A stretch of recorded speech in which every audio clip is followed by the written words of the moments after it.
அண்ணாமலை கண்டிப்பாக கட்சியை அறிவிக்கிறார். எத்தனை பேர் சேர்றாங்கிறது இல்லை. எனக்கு வருகின்ற தகவல் 50 லட்சம் வரலன்னாலும் 2024 அண்ணாமலை என்ற ஒற்றை மனிதருக்காக கூடியவர்கள் 18 லட்சம் பேர். அந்த 18 லட்சம் பேர் பாஜக தமிழ்நாடு என்ற கட்சிக்கு பின்னாடியே இல்லையே சார். 2029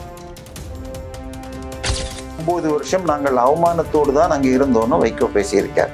சோ அதனால உதயசூரின் அவமானம் விசில் வெகுமானமா சார்? இப்ப பலன் இருந்தால் 4 வருஷம் ஓடுங்கிற நம்பிக்கை அதை சொல்லுங்க. 2ஆம் இடத்தையே பாஜக எடுக்க முடியும். இதுல பாஜகவில் அண்ணாமலை இருந்திருந்தால் இன்னும் நல்லா இருக்கும். ஆனால் அவர் அதை விட கூட்டணி இல்லாமல் வேறு எந்த கட்சிகளும் ஜெயிக்கல. விஜயுடைய வெற்றிங்கிறது அவரை இன்னொரு எம்ஜிஆராக மக்கள் பார்த்திருக்காங்க. So Thiru Annamalai DMK files வெளியிட்டதெல்லாம் அதற்கு உதவி தான் போன ஆட்சியில் நடந்தது. ஒரே ஒரு வித்தியாசம், இவங்க இன்ஸ்டா யூஸ் பண்றாங்க, அவங்க யூடியூபோட நின்னாங்க. ஸ்பெக்ட்ரம் தமிழ் நேயர்களுக்கு வணக்கம். நம்மோடு அரசியல் விமர்சகர் தேவப்பிரியா இருக்கிறார், பேசலாம் சார். வணக்கம். வணக்கம். அண்ணாமலை அவர்களுடைய பேச்சு குறைந்து வருகிறதோ அப்படின்ற மாதிரியான பார்வை. 18 லட்சம் அப்படின்றத தாண்டி பெரு வேகமா போகல. 1ல இருந்து 12 அப்படின்றது ரொம்ப ஃபாஸ்டா வந்தது. 17 அப்படியே கொஞ்சம் ஸ்லோவாச்சு. 18 ரொம்ப ஸ்லோவா இருக்கு. 19, 20 அப்படிங்கிறதும் ரொம்ப வருமானத்துல 50 வந்தாதான் அரசியல் கட்சின்ற ஒரு முடிவுமே அவர் சொல்லிட்டாரு. என்ன நடக்கிறது? இல்ல, முதல்ல ஒரு அறிக்கை வந்தது, அரை கோடி தொட்டால் அரசியல் கொடி வரும்னு சொன்னதாக வந்தது. பட் அதன் பிறகு ஜூலை 15 வாக்கில் ஏதோ ஒரு கூட்டம் போட்டுட்டு ஒரு சின்ன மூமெண்ட் மாதிரி மக்களுக்கு இது ஆரம்பிச்சதுங்கிறது தெரியறதுக்குன்னு பண்றார். எனக்கு தெரிஞ்சு 18 லட்சத்துல இருந்து 50 சொன்னா ஜூலை 15 என்ன அறிவிப்பு இல்ல, அதாவது இயக்கத்துடைய அடுத்த ஸ்டெப்ஸ் மூவ்மெண்ட், இது ஏதாவது பப்ளிக் கிட்ட மூவ்மெண்ட் மாதிரி. சோ இது இப்ப வெறும் அந்த வெப் அறிவிப்பை தாண்டி ஒன்னும் கீழே வரல. ஏதோ 2 இது மீட்டிங்ல ஏதோ பேசியிருக்காரு, ஏதோ கல்லூரி மீட்டிங் அந்த மாதிரி ஏதோ பேசியிருக்காரு. சோ இப்பொழுது சார் 2-3 விஷயங்கள். ஒண்ணு ஃபீல்டுல நடக்கிறது, இன்னொன்னு ஜாதகம், ஜோசியம், கட்டம், ரெண்டும் நடக்கிறது. சோ இப்ப நீங்க பார்த்தா தாவேகாவை பொறுத்த வரைக்கும் ஆட்சியில் அவர்கள் சந்திக்கும் சிக்கல்கள், அவர்கள் எப்படி திமுக பண்ணாங்களோ அதே மாதிரி தன்னுடைய ஆட்சி தேனாரும் பாலாரும் ஓடுவது, இவருடைய மாஸ் ஹீரோத்தனம், இது ரெண்டையும் வச்சு ரீல்ஸ், விளம்பரங்களை செய்ய, ரீல்ஸ்னா சின்ன ரீல்ஸுங்கிற அர்த்தம் வந்து விளம்பரங்கள் செய்தால் இது எடுபடும் நினைக்கிறாங்க. இதே தான் போன ஆட்சியில் நடந்தது. ஒரே ஒரு வித்தியாசம், இவங்க இன்ஸ்டா யூஸ் பண்றாங்க, அவங்க யூடியூபோட நின்னாங்க. சோ இப்ப திரு சட்டசபையில் அவர் பேசியது அவருடைய ரசிகர்களால் கொண்டாடப்பட்டாலும், அவர் சொன்ன அந்த குட்டி கதையாக இருக்கட்டும், கடைசியில் முடிக்கும் செய்த செயலை கம்யூனிஸ்டுகளும் விமர்சித்திருக்கிறார்கள், விசிகாவும் விமர்சித்திருக்கிறார்கள். அதை தாண்டி போன வாரம் கம்யூனிஸ்ட் ஒரு கான்ட்ராக்ட் ஈரோடு மற்றும் இன்னும் 11 டிஸ்ட்ரிக்ட்களுக்கு துப்புரவுத்துறையை தனியார் மயமாக்க கான்ட்ராக்ட் போட்டதை தெளிவாக கம்யூனிஸ்டுகள் எதிர்த்திருக்கிறார்கள். இப்பொழுது தாவேகா நான் முன்பே கூறியது போல தனியாக 120 தன்னுடைய சின்னத்தில் வெற்றி பெற வச்சு செய்யணும்னு சொல்லிட்டு ஏற்கனவே 6 பேர் ரிசைன் பண்ணியிருக்காங்க. இன்னும் 6 பேர் இந்த வாரத்திற்குள் நடக்கும். 27ஆம் தேதி பொதுக்குழு வைகோ, 2 இது இன்னொரு விஜயபாஸ்கர் அப்படின்னு ஒரு 6 பேர் வந்தால் 107, 12, 119, 234 பாதி 117, ஒரு சபாநாயகர் போனரோட இன்னொரு எக்ஸ்ட்ரா இருக்கும். அதை தாண்டி காமராஜ் அமமுக ஒருத்தர் இருக்கார். ஸோ 120 இருக்கும். இது இருந்தால் கூட சட்டமன்றத்தில் இந்த பக்கம் 120, இந்த பக்கம் 114 என்பதை சந்திக்க முடியவில்லை. ஒரு சைடு இரட்டை இலை இனிமேல் சூரியனோடு இணைய வேண்டாம், இந்த பக்கம் கொஞ்சம் சார்ந்து இருக்கலாமோ என்பது போல கடைசி நாள் அந்த விஷயம் தென்பட்டது. வேலுமணி போய் கங்க்ராச்சுலேட் பண்ணார், உங்க பேச்சு நல்லா இருக்குதுன்னு சொல்லிட்டு. இபிஎஸ் வெளிநடப்பு, வேலுமணி இபிஎஸ்கான உறவுன்றதே கேள்வி இல்ல, அங்கதான் வரேன். இல்ல, அங்கதான் வரேன், அங்கதான் வந்தேன். சோ இபிஎஸ் வெளிநடப்பு திமுக செஞ்சப்ப போகல, நேற்றைய தினம் பழைய பதவியை கொடுத்துட்டாரு வேலுமணிக்கு, அதோட அதிக பதவி கொடுத்துட்டார். சோ அதனால் இப்பொழுது இஷ்யூ பேஸ்ட் சப்போர்ட்னு இரட்டை இலை கொடுக்கலாம். பட் அது லாங் போகுமா இந்த இடைத்தேர்தல்களில்? இஷ்யூ பேஸ்டு சப்போர்ட்னா கண்டிஷன்ஸ் இருக்கும். இல்ல, அதாவது நேரடி சப்போர்ட்னு சொன்னா அவங்களுக்கு நீ அவங்க கூடயே சேர்ந்து இல்லாம வாக்கெடுப்புன்னு வரும்போது ஆதரவு தேவையில்லாட்டி வெளியில போய்க்கிறது, அமைச்சர் போஸ்ட்லாம் வாங்க மாட்டாங்க, அதெல்லாம் கிடையாது. கூட்டணி இதெல்லாம் கிடையாது. ஸ்வீட் பாக்ஸ் எதுவும் வாங்க மாட்டாங்க. ஸ்வீட் பாக்ஸ் வரும், ஸ்வீட் பாக்ஸ் வரும். ஸ்வீட் பாக்ஸ்கள் செல்லும், ஆனால் நேரடி பதவிகள் சுகங்கள் கிடைக்காது. ஐ மீன் போன ஆட்சியில் எப்படி காங்கிரஸ் கட்சி தலைவரும் விடுதலை சிறுத்தைகளும் பெற்றதோ அதே போல. இது எலெக்ஷன் முடிஞ்சோடனே செஞ்சிருந்தா கட்சி இந்த அளவுக்கு சின்ன பண்ணமா இருக்கா சார்? இல்ல சரி, அது ஒரு யோசிக்கிறாங்க. அதே நேரத்தில் இடைத்தேர்தலில் தாவேகா முழுமையாக ஜெயிச்சு இவங்க அட்லீஸ்ட் 4-5 பேர் இவங்களால தானே தோத்துருக்காங்க. ஸோ அதுலயும் எதுவும் ஜெயிக்கலன்னா இன்னும் சிக்கல் வந்தால் அவங்களும் வேற ஏதாவது டிசிஷன் எடுக்கலாம். ஸோ தாவேகா 2 விஷயங்களை யோசித்தது. ஒண்ணு, இந்த 6 பேரையும் இதுலயே விசில்லயே நிக்க வச்சுதான் ஜெயிக்கணும்னு சொல்றாங்க. ஸோ அதுக்கு எந்த அளவுக்கு ஒத்துக்கிறாங்கன்னு தெரியல. அதிமுக 2, IUML 2, இன்னும் 2 சொல்றீங்க, திமுக 2 மேபி வந்தா கூட இல்ல, இவர் ஒண்ணு, சி விஜயபாஸ்கர் ஒண்ணு, அதிமுக 2 வந்தா கூட அவங்க தாவேகா விசில் சின்னத்துல தான் எல்லாரும் 11 பேருமே இந்த 4 ஏற்கனவே ரிசைன் பண்ணது உட்பட எல்லாமே விசில்ல ஜெயிக்க வைக்கிறது தான் பிளான் இருக்கு. ஸோ அவர்கள் பதவி வாரிய பதவி ஏதாவது கொடுக்கறேன்னு சொன்னால் வரலாம். அதிமுக வெளியில வர்றதுக்கு காரணமே அதானே சார்? திமுக சின்னத்துல நிக்கிறோம் தானே அவங்க வெளியில வர்றாங்க. இங்க வந்து சின்னத்துல நிக்கிறோம்னா மாத்தி இன்னைக்கு 9 வருஷம் நாங்கள் அவமானத்தோடு தான் அங்க இருந்தோம்னு வைகோ பேசியிருக்கார். சோ அதனால உதயசூரியன் அவமானம் விசில் வெகுமானமா சார்? இப்ப பலன் இருந்தால் 4 வருஷம் ஓடுங்கிற நம்பிக்கை அதை சொல்லுங்க சார். எல்லாமே சுய லாபம், அவ்வளவுதான். சரியா? இது ஆனாலும் இப்படி அதிமுகவையும் நம்ப முடியாது. சோ இப்ப மிக வேகமாக சென்னை முழுக்க பாத்தீங்கன்னா கார்பரேஷனுடைய பணிகள் மிக வேகமாக அந்த தூய்மை டிரைனேஜ் போன்றவை நடக்கிறது. சோ ஜனவரி, நவம்பர், டிசம்பர், நவம்பர் மாதம் நடக்க இருக்கிற கார்பரேஷன் 20 முனிசிபாலிட்டி கார்பரேஷன் தேர்தல்களில் 15 தாண்டி வெற்றி பெற்றால் அதை 1 ஜெயிச்சு காட்டுங்கன்னு சேலஞ்ச் விடுறாரு. அல்ல, அதை விட்டுருங்க, அதெல்லாம் அரசியல் பேச்சுக்கள். நான் சொல்றது 15 தாண்டி போயிடுச்சுன்னால் கூட்டணியை வலுப்படுத்தி கொண்டு பிப்ரவரியில் உங்களுக்கு உத்தரப்பிரதேசம், உத்தராகண்ட், பஞ்சாபோடு சேர்ந்து தமிழகத்தையும் ஆட்சியை கலைத்து விட்டு செய்யலாம்.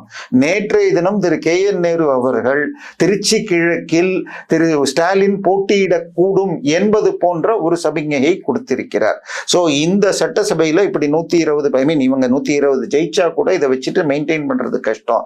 190, 200 வேணும்னு சொல்லி பிப்ரவரியில் கொண்டு வரலாம்ங்கிறது தாவேகா சைட்ல யோசிக்கப்படுகிறது. சோ பட் உள்ளுக்குள்ள எடுத்த சர்வேல அவங்க வாங்கின 35ல ஒரு 7-8 இப்பொழுது வீழ்ந்துள்ளது. ஃப்ளோட்டிங் ஓட்ஸ், அவருடைய ரசிகர்கள் அந்த இது வந்து அந்த அண்ணாமலை எங்க வர்றாரு? இல்ல வரேன், அது முழுக்க வெளியில தான் பேசிட்டு இல்ல வரேன். சோ இதுல காங்கிரஸ் மற்ற ஓட்டுகள் பேஸ் செய்து இன்னும் சில திட்டங்கள் எப்படி தங்க மோதிர திட்டம் இதெல்லாம் வந்ததுனால் பார்க்கும்னா அந்த பக்கம் யோசிக்கிறாங்க. இப்ப இந்த பக்கம் அதிமுக ஏற்கனவே திமுக ரெண்டுமே 20% உதயசூரியனிலும் இரட்டையிலும் நின்ற சீட்டு 21, 24. அதுலயும் உதயசூரியன்ல வெற்றி பெற்ற 5 பேர் மாற்றுக் கட்சியினர், தோற்ற ஒரு 4 பேர் குறைந்த லீட்ல தோத்தவங்க கொங்கு மக்கள் கட்சி இல்லாம சேர்த்தா 20க்கு கீழே 2 பேருக்குமே போயிடுச்சு. இதுதான் லோயஸ்ட். 1991 கூட 22% வாங்கினாங்க. சோ அதை விட, அதாவது ராஜீவ்காந்தி மரணத்திற்கு திமுக காரணம் என்று நினைத்ததை காலத்தை விட, லேடியா மோடியா என கூட்டணி இல்லாமல் தவித்த காலத்தை விட குறைந்து போயிடுச்சு. இந்த 2026 அது அதிகமான சீட்ல என்ன இருக்காங்க. சோ அப்படி வாங்கியது மிக குறைவு. அதுவும் ஒரு அசெம்பிளி தேர்தல். 2014 கூட அது பார்லிமெண்ட் தேர்தல். சோ இந்த நிலையில் அவர்கள் என்ன செய்ய முடியும்? அதிமுக 121 தொகுதிகளில் 3ஆம் இடம், 36 தொகுதிகளில் டெபாசிட் போயிருக்கு. சோ மீண்டும் எழுகிறதுங்கிறது ரொம்ப ரொம்ப கஷ்டம். சோ தென் தமிழகத்துல 3 சீட்டு தான் ஜெயிச்சாங்க.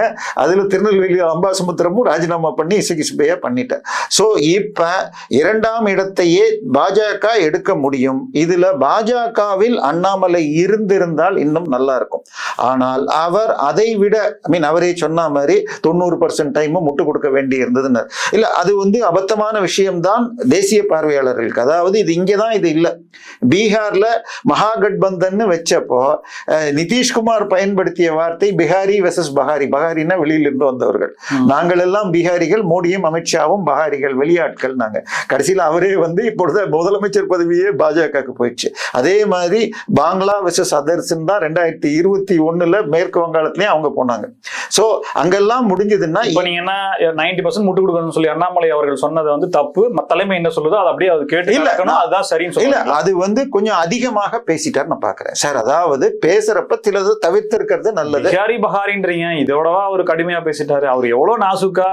இல்ல சார், நான் இதை 90% டைம்ல சொன்னால் நீங்கள் உங்கள் கட்சி கொள்கைகளை பேசுறது முட்டு கொடுக்கறதுன்னு நீங்க சொன்னீங்கன்னா அது தப்பான வார்த்தைங்கிற. அந்த முட்டு கொடுக்கறதுங்கிறது இவர்களுடைய பொய் நெரேட்டிவ் வந்து 200 மடங்கு திணித்துள்ளதை உடைக்க வேண்டி இருக்கிறது அப்படின்னு சொல்லியிருந்தா வேற விஷயம். இது முட்டு கொடுக்கறதுங்கிற வார்த்தை என்னை பொறுத்த வரைக்கும் தவறு. ஏன்னா இது அவருடைய அந்த போராடுறாரு இல்ல சார், கூட்டணியில அதிமுக இருக்கு, அதிமுக விமர்சிச்சோன்னா அதிமுக தலைமை மத்திய தலைமை பேசுது, மத்திய தலைமையில இருந்து அண்ணாமலை அப்போ தலைவரா இருந்த போது அவருக்கு பிரஷர் வருது, அவரு என்னடா பண்றதுன்னு அவரு நம்ம சேனல்லயே சொல்லி இருக்கேன்னு நினைக்கிறேன். இது மோடி அவர்கள் குஜராத் முதலமைச்சராக இருந்த பொழுது ஒரு சந்திப்பு, எதிர்த்தாப்புல RSS உடைய சீஃப், அன்றைய சீஃப் மோடி கேமரா தம்பி இருக்கிற இடத்துல முன்னாள் அமைச்சர் திரு அருண் ஷோரி, இந்தியன் எக்ஸ்பிரஸ் தலைவர். அப்ப இவர் கேட்கிறாராம், நான் உன்னை RSS இருந்து விடுவித்து பாஜகவிற்கு அனுப்பாமல் இன்றுமே நீ RSS இருந்தா எங்க இருந்திருப்பாய்ன்னு கேட்டாராம். அதற்கு நான் உங்களிடத்தில் உட்கார்ந்திருப்பேன். மோடி என்ன சொன்னார்னா, இருந்த இடத்தில் சரியான பாலிடிக்ஸ் செய்து தலைமையை அடைந்திருக்க வேண்டியது அந்த பொறுமை கொஞ்சம் அண்ணாமலை அவசரப்பட்டார். ஆனால் ஓகே, இதெல்லாம் விட்டுருங்க. டிசம்பர்ல இருந்து மணக்கில ஒரு மாதிரி இதுலதான் இருந்தேன் அவசரம். நான் சொல்றது சார், நீங்க போலீஸ்ல இருந்தான்னு வச்சுக்கோங்க, மேல இருக்கிறவங்க சொல்றதுதான் செய்யணும். உங்களால் தன்னுடைய முதல் அவர் எதுக்காக வெளியில வந்தேன்ற சொல்ல கேஸ்லயும் அந்த இதுல என்ன பண்ணான்னு பிரச்சனை. சோ அது மாதிரி சார் சில காம்ப்ரமைஸ் பண்ணாம. ஏன் சார் பாஜகவை ஆதரிக்கிறவங்க எல்லாமே அண்ணாமலை எதிர்க்கிறாங்க சார்? எதிர்க்கவும் இல்லை, ஒண்ணும் இல்லை. இதெல்லாம் விட்டுருங்க சார். விமர்சிக்கிறாங்க, மட்டுப்படுத்துறாங்க. விமர்சனம் செய்வது தவறு. நான் சொல்லிடுறேன். நான் சொல்றது, அவர் தன்னை நிரூபிச்சு ஜெயிச்சு வரணும். அவருடைய திறமை, அவர் கட்சியில் இருந்த பொழுது கொடுத்த உழைப்பு, இதை ரெண்டையும் யாரும் சொல்ல முடியாது. இன்னைக்கும் அமீபா, இது ஒற்றை செல் அமீபால இருந்து ஜெப்டோ வரைக்கும் எதை சொன்னாலும் பேசுவார், எந்த நாட்டை பற்றியும் பேசுவார். அதுவும் கேட்கிறவனுக்கு புரியுற மாதிரி சொல்லி புரிய வைக்கக்கூடியவர். அதே மாதிரி உழைப்பு, என் குழந்தைய 2 வருஷமா பார்க்கலன்னு சொல்லிட்டு அப்படி கொடுத்தவர். அதெல்லாம் நான் குறைச்சே மதிப்பீட்டில் தன்னை வளர்த்து கொண்டாருங்கலாம் கூட நான் சொல்லல. நான் ஒரு சிலர் சொல்றது கூட நான் சொல்ல. அவர் அந்த நேரத்துக்கு கொடுக்க வேண்டிய உழைப்பை கொடுத்தார், நான் அதெல்லாம் சொல்லல. பட் அவருக்கு வந்திருக்கிற 18 லட்சத்துல ஒரு 5 லட்சம் பாஜக ஓட்டு இருந்தால் முழுக்க அதுல 4 லட்சம் பேர் இதில் வருத்தம் அடைஞ்சிருப்பாங்க இந்த முட்டு கொடுக்குறங்கிற வார்த்தைக்கு. நான் சொல்றது சார், இந்த 18 லட்சம் 50 லட்சம் 2 கோடி வாக்காளருங்கிறதுல எந்த பிரயோஜனமும் இல்லை. 2 கோடியே 50 லட்சம் தொண்டர்கள் அதிமுக உண்டு, விழுந்த ஓட்டு 1 கோடியே 30 லட்சம். ஆச்சா, 2 கோடியே 13 லட்சம் வாக்காளர்கள் கொண்ட திமுக 1 கோடியே 50 லட்சம் தான் ஒன்று இருக்கு. அப்ப இது தவிர லேடிஸ்க்கு ஃப்ரீ கொடுத்தது இதெல்லாம் பார்த்தா என்ன, இந்த தொண்டர் கணக்குகள் அவசியம் இல்லை. அரசியல் அரங்குல நீங்க பாருங்க சார், யாரை நோக்கி கேள்வி வரும் அப்படின்னா, ஏற்கனவே ஒரு பதவியில் இருந்தவர், ஒரு சட்டமன்ற உறுப்பினர் இருப்பாரு, இல்ல அமைச்சராக இருந்திருப்பாரு, இல்ல முன்னாள் முதலமைச்சராக இருந்திருப்பாரு, இல்ல ஏதாவது ஒரு பதவியில் இருந்திருப்பாங்க. அவங்களதான் கேள்விகள் வரும். ஒரு கவுன்சிலர் கூட ஆகாதான்னு சொல்லி அவரை மட்டுப்படுத்தி பேசுறாங்க இல்லையா, அவர் மேல அவ்வளவு கேள்விகள் வருது இல்லையா, அதுலயே அவர் எவ்வளவு வெயிட்ன்றது தெரியலையா? அப்ப நீங்க 18 லட்சம் பேர் அப்படிங்கிறது அண்ணாமலை அவர்களுடைய தகுதியையும் அவருடைய திறமையும் நிர்ணயிக்குதா? ஒருவேளை குறைவா கூட. நான் திருப்பி சொல்றேன், நான் உங்களுக்கு புரிய வேண்டியது, குறைந்தபட்சம் உங்களுக்கு 1 கோடியே 75 லட்சம் ஓட்டு வாங்கி இவரால் மெஜாரிட்டி பெற முடியல. இதுக்கு முன்னாடி கடந்த 2 சட்டமன்றத்திலே 2.25 கோடி கிட்ட வெற்றி பெற்ற கூட்டணி பெற்றிருக்கு. சோ 18 லட்சம்ங்கிறது அதுல 10% கூட வரல. சரியா? திரும்பவும் நான் கேட்கிறேன். இல்ல நான் வரேன், ஒண்ணுன்னா ஒரே ஒரு கேள்வி. 18 லட்சம் பேர் வாங்க தெரிந்த, அதாவது பாஜக தமிழக தலைவர் நயினார் நாகேந்திரன் சொல்ற போக்குலயே போவோம், பணம் கொடுத்து வாங்குறாருன்னே வச்சு. இல்ல நான் அதெல்லாம் எதுவும் நான் கேள்வியா வைக்கிறேன். அவருக்கு வைக்கிறா கூட 18 லட்சத்துல இருந்து மறுபடியும் 50 லட்சம் வரைக்கும் பணத்தை செலவு பண்ணி அவர் 50 லட்சம் கொண்டு வரதுக்கு அவரால் முடியாதா? அந்த பாதை தேர்ந்தெடுக்க தெரியும். அது ஏன் தெரியாம இவர் 18 லட்சத்துல அப்படி நிக்கிறாருன்னா பணம் கொடுத்து சேர்த்து எதுவும் ஆப்போறது இல்ல. நான் அந்த கருத்து நீங்க கொஞ்சம் கூட ஏத்துக்கல. சரியா? அவர் மேல் இருக்கிற வசீகரம், இன்னும் சிலர் மாற்று கட்சியினர் என்ன நடக்குதுன்னு பாக்குறது, இல்லாட்டி லீடர்ல என்ன சொல்லி தர போறாங்க அதுல போய் கலந்துக்கலாம். ஐ மீன் அவங்க ரியலா பார்ட்டியில கலந்துக்காம இருக்கிறவங்கிறது ஒரு 3 லட்சம் வரைக்கும் வரும். சோ 15 லட்சம் கமிட்டடாக இருக்கும். பட் அதுல 5 லட்சம் பாஜக ஆதரவாளர்கள். இவர் சில விஷயங்களை பேசுவதல், பேசாம ஈர்ப்புதல், இதுவும் வரும். திருப்பரங்குன்றத்தை பத்தி இப்ப கமெண்ட் அடிக்காதது, திரு வைத்தியலிங்கம் அவர்களை திமுக காப்பாற்றியதை பத்தி இன்னைக்கு வரைக்கும் கமெண்ட் அடிக்கல. இதெல்லாம் நிச்சயமாக வெளியில வரும். பட் நான் அதை மீறி இதெல்லாம் இந்த பக்கம் வச்சிருங்க சார். அண்ணாமலை கண்டிப்பாக ஆகஸ்ட் 15க்குள் கட்சியை அறிவிக்கிறார். எத்தனை பேர் சேர்றாங்கிறது இல்லை, எனக்கு வருகின்ற தகவல் 50 லட்சம் வரலன்னாலும் ஆகஸ்ட் 15 வாக்கில் அவர் கட்சியை ஆரம்பிக்கிறார். அதாவது ஆடி மாசம் முடிஞ்ச உடனே. சரி, அதுல மாற்றம் இல்லை. ஆனால் ஜோதிட ரீதியாக எப்படி இருக்கிறது? யாருக்கு? அண்ணாமலை தமிழகத்தை சொல்றீங்களா? ஏதாவது 2014 மோடி அவர்கள் வருவதற்கு முன்பாக பாஜக வரும், மோடி ஜெயிக்கும், மெஜாரிட்டியே பெறும் என்று சொன்னவர் PVR நரசிம்மராவ் என்று அமெரிக்காவில் சாப்ட்வேர் கம்பெனி நடத்தி கொண்டு பார்ட் டைமாக அஸ்ட்ராலஜியை யூடியூப்ல எல்லாம் வந்து பேசுபவர். அவர் என்ன சொல்லியிருக்காருன்னா, விஜய் அவர்களுடைய கெட்ட நேரம் பிப்ரவரியில் வருகிறது 2027. அது அந்த நேரத்தில் பதவியை இழக்க வாய்ப்பு இருக்கிறது. அப்பொழுது தாண்டினாலும் 28 எண்டுக்குள் அவருடைய கெட்ட பீரியட் வருகிறது. அவர் அரசியலில் தான் இருப்பார், ஆனால் அதற்கு மேல் பதவியில் வரமாட்டார். இவர் வந்து தனிநபரை தாண்டி கட்சி தொடங்கின நேரம் அதெல்லாமும் வச்சு பார்த்து அதிமுகவிற்கு இனி எதிர்காலம் கிடையாது, திமுக மீண்டும் வராது. 28 எண்டு அல்லது 29 தமிழகத்தில் இதுவரை பதவி ஏற்காத ஒருவர் புதிய முதல்வராக வந்து 10 வருடம் இருப்பார். அதில் அண்ணாமலைக்கும் வாய்ப்பு இருக்கிறது. அண்ணாமலை பாஜகவோடு இணைந்துதான் செயல்படுவார். கூட்டணியாகவோ மீண்டும் இணைகிறதோ எப்படி நடந்து கிட்டத்தட்ட 2ஆம் இடத்தை நோக்கி பாஜக அண்ணாமலை கூட்டணி வரும். அது வெற்றி பெற வாய்ப்பு இருக்கிறது. 2 டேர்முக்கு பிறகு அவர் மத்திக்கு சென்று பிரதமர் வாய்ப்பும் இருக்கிறது அப்படின்னு ஜோசியம் சொல்வதாக சொல்கிறார். அவரை பொறுத்த வரைக்கும் அடுத்த முதல்வராக அமித்ஷாவிற்கு வாய்ப்பில்லை. ஏன்னா போன வாரம் முழுக்க இவர் போய் அந்த அமெரிக்கா தூதர் போய் அமித்ஷாவை சந்திச்சார். வாய்ப்பு இருக்கிறலாம் வந்த பிறகு அமித்ஷாவுடைய ஜாதகப்படியாக அவர் லக்ஷ்மணன் போல இருக்கும் பிரதமருக்கு லக்ஷ்மணனாகத்தான் இருப்பார், ராமர் நிலையை அடைய மாட்டார். ஆனால் அடுத்து யோகி வருவார், அதன் பிறகு பட்னவிஸ், அதன் பிறகு அண்ணாமலைக்கு வாய்ப்பு இருக்கிறது என்று திரு PVR நரசிம்மராவ் அவர்கள் 2 நாள் முன்னாடி வீடியோ சொல்லியிருக்காரு. சோ அண்ணாமலையை பொறுத்த வரைக்கும் என்ன பொறுத்த பேட்டியில முந்தைய கேள்வியில அண்ணாமலையை விமர்சிக்கிறீங்க நான் சொல்லியிருக்கேன். ஆமா, இந்த தகவலை இந்த பேட்டியில நீங்க தான் எனக்கு சொல்றீங்க. இந்த தகவலை நீங்க எப்படி பார்க்கறீங்க? நான் தான் சொல்றேன்ல, என்னை பொறுத்த வரைக்கும் அண்ணாமலையுடைய உழைப்பு மிக மிக இதாவது ஒரு கமிட்மெண்ட் எடுத்துக்கிட்டாருன்னா அந்த பீரியட்ல அவர் கொடுத்த உழைப்பு மிக அதிகம். இப்ப சைலண்டா தான் இருக்காரு. வி த பீப்புள் ஆரம்பிச்ச பிறகும் ஒரு 2-3 சார் அண்ணாமலை முதலமைச்சர் ஆவான்ற கருத்தை நீங்க தான் சொல்லிருக்கீங்க, அவர் சொன்னாருன்னு. ஆமா, இந்த கருத்தை நீங்க எப்படி எடுத்துக்கிறீங்க? இல்ல சார், ஒண்ணு வெறும் பேச்சோ வெறும் ஃபீல்டுக்கு போய் இது பண்றதுனால ஜெயிக்க முடியாதுங்கிறது எல்லாருக்கும் தெரியும். திருமாவளவனோ சீமானோ கொடுக்கிற பேச்சு, உழைப்பு, திறமை, இவர் வந்து சீமான் கட்சியை வளர்க்கறதே பாக்கறதுல தன்னை மட்டும் சுவாரஸ்யத்துக்காக நீங்க பேசுறீங்களோன்னு கேள்வி ஒரு சார். என்ன அப்படின்னா, அண்ணாமலை அவர்களுடைய செயல்பாடு 2011-14 இல்ல சார், பிரதமர் மோடியா வர்றதா அவர் சொன்னாரு, நடந்ததுன்றீங்க. அவரே தான் அண்ணாமலை முதலமைச்சர் ஆவார்ன்றது சொல்றீங்க. ஆனா இவருடைய செயல்பாடு சரியில்லைன்றீங்க. பாஜகன்ற கட்சி அது ஏற்க மறுக்குதா? இல்ல சார், ரெண்டுமே இல்ல. நான் சொல்றது, நீங்கள் ஓட்டு வாங்கினாதான் ஜெயிக்க முடியும்.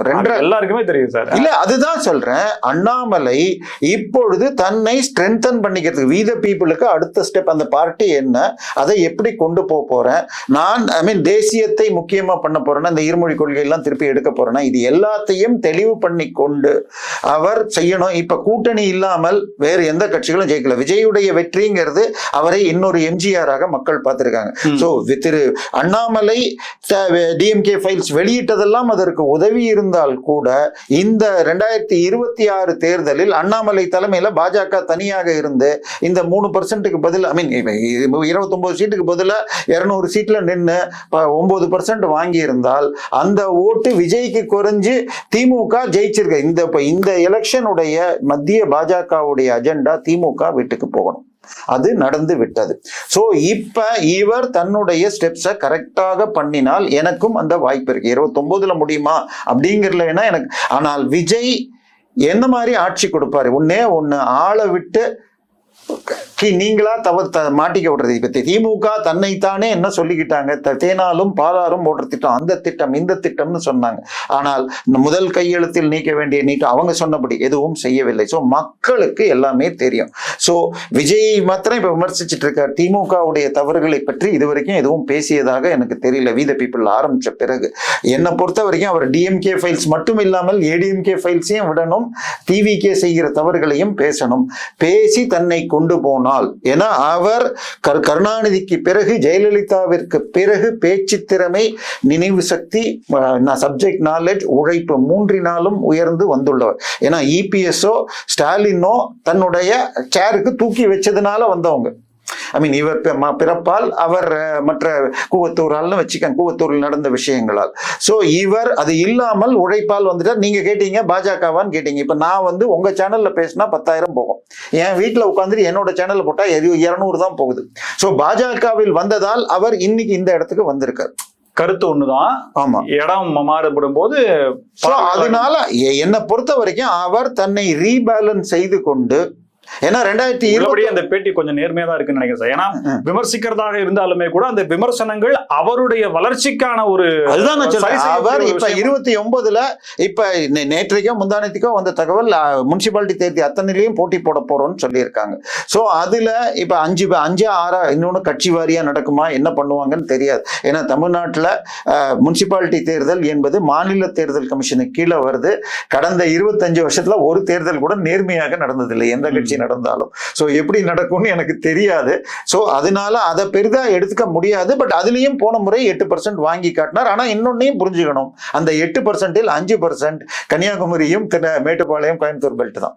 மிச்சம் எல்லா டிஸ்ட்ரிக்ட் சேர்ந்து 3% வெகு வேகமான வளர்ச்சிங்கிறலாம் நான் சொல்றது டேட்டா தான். சரி, அவருடைய திறமைக்கு சரியாக அவர் தான் தேசியவாதி என்பதில் சிறிதும் தலைக்காமல் ஏடிஎம்கே, டிஎம்கே, டிவிகே மூன்றையும் எதிர்த்து கொண்டு போனால், தனியா நடத்தினாலும் மீண்டும் ஒரு சமயத்துல பாஜகவோடு இணைந்தோ கூட்டணியோ வச்சு பண்ணார்னா கண்டிப்பாக வாய்ப்பு இருக்கும். திமுக பாஜக